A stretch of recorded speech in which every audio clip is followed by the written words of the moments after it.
Bonjour à toutes et à tous, j'espère que vous allez bien. Bienvenue au module 2 de formation qui porte sur la programmation linéaire. Mon nom est Sarah Séguin. Je suis professeure au département d'informatique et de mathématiques à l'Université du Québec à Chicoutimi et je suis membre régulière du groupe de recherche en analyse des décisions, le GERAD. Mes intérêts de recherche sont liés à l'optimisation de la recherche opérationnelle, plus précisément l'optimisation de la production hydroélectrique.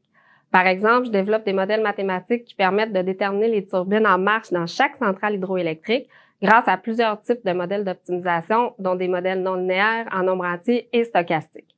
Mes autres intérêts de recherche portent sur la modélisation de problématiques réelles, par exemple la génération d'horaires d'employés. Dans ce module de formation, j'aborderai la programmation linéaire. Plus particulièrement, la problématique de la programmation linéaire, la méthode du simplexe, la dualité et finalement les solveurs et langages de modélisation. La programmation linéaire est vraiment la base de l'optimisation. Dans le cadre de la formation, vous aurez un survol assez complet vous permettant de bien saisir les principes de l'optimisation linéaire, mais je tiens à préciser que c'est une introduction car chaque point aurait pu être abordé pour plusieurs heures tellement la matière est vaste.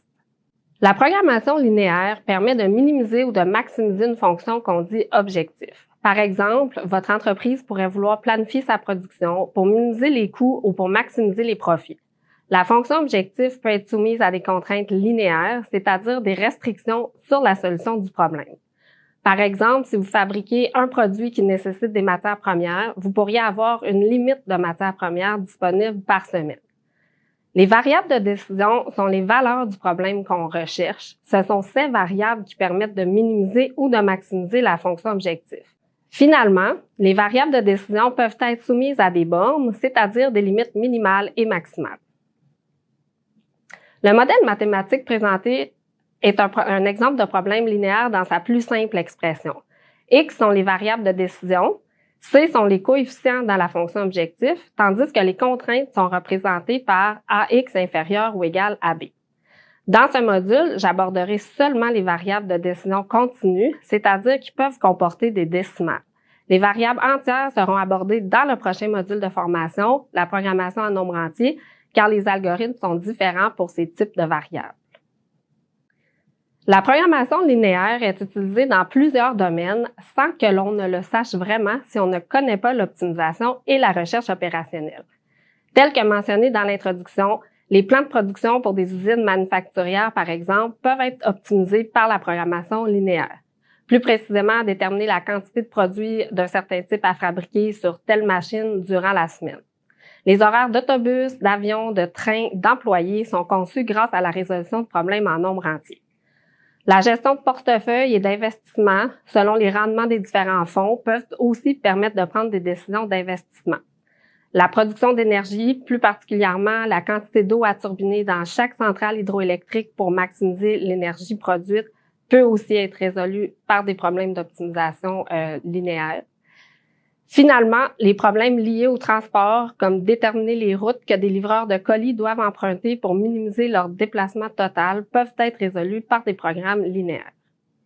J'ai lié les éléments de la table des matières avec la programmation linéaire en pratique. D'abord, on doit formuler le problème, ensuite il faut le résoudre. L'algorithme du simplexe, que nous verrons plus loin, permet de résoudre des problèmes linéaires. Nous verrons ensuite la dualité et l'analyse de la sensibilité. Finalement, nous verrons les solveurs et les langages de modélisation qui englobent tous ces éléments. Avant d'aborder les algorithmes et la résolution de problèmes linéaires, il faut en premier lieu savoir comment formuler un programme linéaire. Afin d'illustrer le tout, voici un premier exemple. La compagnie Metalink produit deux types de métaux, le W-Series et le Z-Series. Les données sont fournies dans le tableau. Pour fabriquer du métal W-Series, deux types de matières premières sont nécessaires, A et B. Une tonne de W-Series est constituée de 6 tonnes de matière première A et d'1 tonne de matière première B. Une tonne de métal Z-Series est constituée de 4 tonnes de matière première A et de 2 tonnes de matière première B. À chaque jour, 24 tonnes de matière première A sont disponibles et 6 tonnes de matière B sont disponibles. Pour chaque tonne de métal W-Series produite, l'entreprise fait un profit de 5 $ et pour chaque tonne de métal Z-Series, l'entreprise fait un profit de 4 $. Donc, vous noterez que les valeurs ne sont pas nécessairement réalistes, mais c'est vraiment dans le but d'avoir un exemple concret. De plus, certaines contraintes doivent être respectées. La production journalière maximale de métal Z-Series ne peut excéder la production journalière de métal W-Series par plus d'1 tonne. Finalement, la production journalière maximale de W-Series est de 2 tonnes. L'entreprise nous demande de formuler un problème d'optimisation linéaire qui permet de maximiser le profit total. Afin de formuler un problème linéaire, il faut d'abord déterminer les variables de décision. Ensuite, il faut identifier les paramètres, puis décrire la fonction objectif. Finalement, il est nécessaire d'expliciter les contraintes et les bornes sur les variables de décision. La fonction objectif est la fonction qu'on tente de minimiser ou de maximiser. Les variables d'optimisation sont les valeurs que l'on cherche lors de la résolution du problème et qui permettent de minimiser ou de maximiser cette fonction objectif. Les variables peuvent être continues ou binaires ou entières et vous verrez les problèmes en nombre entier lors du module 3 de formation. Les contraintes sont les limites à respecter pour la solution au problème. Par exemple, dans l'exemple de production de métal, la disponibilité journalière des matières premières pour la fabrication de métal est une contrainte au problème. Les bornes sont les limites à respecter pour les variables d'optimisation. Finalement, les paramètres sont les données, les valeurs qu'on connaît du problème. Par exemple, le profit pour chaque tonne de métal produit. Reprenons l'exemple de fabrication de métal. Nous voulons maximiser le profit. Les variables de décision, donc les valeurs que l'on cherche à trouver qui permettent de maximiser la fonction objectif, sont la quantité de métal de chaque type à produire. Ainsi, nous définissons XW comme étant la quantité de métal de type W-Series produite et XZ comme étant la quantité de métal de type Z-Série produite. Les paramètres, c'est-à-dire les données connues du problème, étaient toutes indiquées dans le tableau donné avec l'énoncé du problème.